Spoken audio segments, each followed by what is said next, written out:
नमस्कार दोस्तों, superfast series में आपका स्वागत है। तो आप लोग का बहुत दिन से कमेंट आ रहा था कि सर सीटेट के सिलेबस के बारे में बताइए। तो देखिए, आप लोग के लिए हम सीटेट का सिलेबस लेके आ गए हैं और इस बार सीटेट जो है दिसंबर में होने वाला है, सीटेट 2021, ठीक है। और यह फुली ऑनलाइन मोड में होगा और 1 महीना एग्ज़ाम चलने वाला है, ठीक है। अब चलिए सिलेबस के बारे में बताने से पहले बता दें कि देखिए, इसमें पेपर 1 और पेपर 2 होता है, ठीक है। आज हम पेपर 1 यानी क्लास 1 to 5 का सिलेबस लेके आ गए हैं। अब देखिए, इसमें जो है सीटेट में 150 मार्क का एग्ज़ाम होता है, 150 क्वेश्चन पूछा जाता है और 150 मिनट समय दिया जाता है। यानी आपके पास 2.5 घंटा समय रहता है और कोई निगेटिव नहीं रहता है।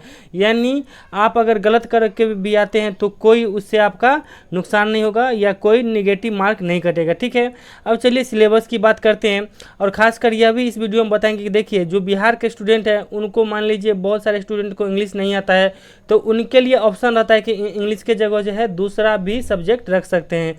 तो चलिए सभी को देखते हैं। बस आप लोग इस वीडियो पर पूरा बने रहिए और जो लोग अभी हमारे चैनल पर नहीं हैं, आप हमारे चैनल को सब्सक्राइब कर लीजिए, क्योंकि फिर कल जो है पेपर 2 यानी 6 to 8 का सिलेबस लेकर आएंगे और हम कोशिश कर रहे हैं कि आप लोगों के लिए सीटेट का क्लास अवेलेबल करवाएं, ठीक है।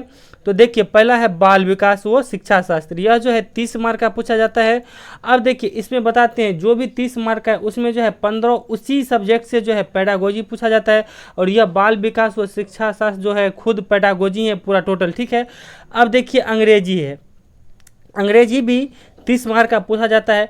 मगर देखिए, खासकर बिहार के स्टूडेंट के लिए सीबीएसई ने 20 भाषाओं का मान्यता दिया। वैसे संविधान में 22 भाषा है, मगर देखिए जैसे बिहार में मैथिली भाषाओं का भी मानता है, मगर यह जो है लोकल लैंग्वेज है, ठीक है, क्षेत्रीय भाषा है, इसीलिए जो है इस सीटेट में इस भाषा को मानता नहीं है। आप इसके जगह जिनको मान लीजिए अंग्रेजी नहीं आता है, आप संस्कृत रख सकते हैं, ठीक है।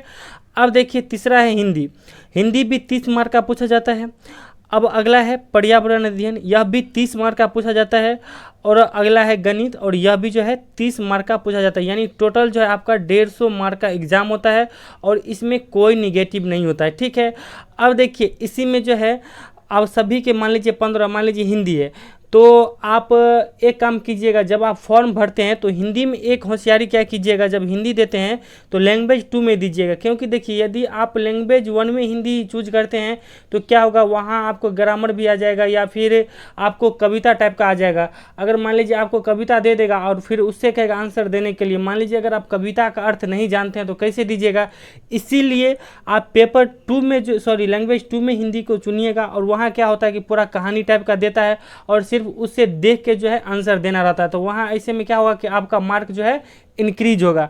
तो इसीलिए आप लोग कभी भी अगर हिंदी चूज करते हैं तो आप लैंग्वेज 2 में चूज कीजिए, उससे आगे आपको बहुत ही बेनिफिट होगा, ठीक है। तो चलिए, यही सिलेबस था और आगे हम क्वेश्चन भी लेके आएंगे कि क्या पेडागोजी होता है या फिर मान लीजिए हिंदी है और हिंदी में ग्रामर 30 मार्क का 15 मार्क का पूछा जाता है या फिर 15 मार्क का जो इसका पेडागोजी पूछा जाता है, या फिर गणित है, गणित में मान लीजिए 15 मार्क उसका गणित से पूछा जाता है, या फिर उसके पेडागोजी में पढ़ाने का तरीका, गणित आप बच्चे को कैसे पढ़ा पाएंगे या फिर पर्यावरण कैसे पढ़ा पाएंगे, तो इसके बारे में पूछा जाता है। तो चलिए, यह सब हम अगले वीडियो में बताएंगे। तो जो लोग अभी हमारे चैनल पर नहीं हैं, आप हमारे चैनल को सब्सक्राइब कर लीजिए और यह सिलेबस आपको कैसा लगा प्लीज़ हमें फीडबैक दीजिए और वीडियो को लाइक कीजिए। Thank you.